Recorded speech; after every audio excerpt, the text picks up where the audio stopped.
Ngushëllimi që tronditi rrjetin. Neda Balluku varros gjestin gabimisht. Gafa e Neda Ballukut gjatë mesazhit të ngushëllimit për gjestin pas humbjes së vëllait. Lajmi tragjik për vdekjen e vëllait të reperit Gjesti Besart Kelmendi, në një aksident në Pej, ka tronditur opinionin publik dhe ka sjellë një valë reagimesh nga figura të njohura publike.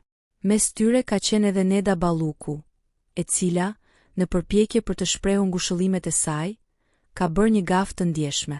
Në një postim në Instagram, ajo ka ngatëruar emrat e vëllezërve, duke i shprehur ngushëllime Besartit Gjestit, por në lutjen për të ndjerin ka përmendur emrin e tij, duke shkruar: Zoti e pas Besartin pran vetes dhe ja lehtësoft dhimbjen e padurueshme zemrës së nënës, babait, Gjestit dhe motrës së tij.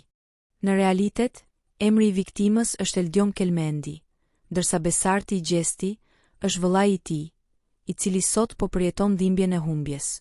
Megjithse gafa e bërë ka nxitur diskutime, mesazhi i Neda Ballukut mbeti një shprehje dhimbjeje dhe solidariteti me familjen Kelmendi në një moment jashtëzakonisht të vështirë.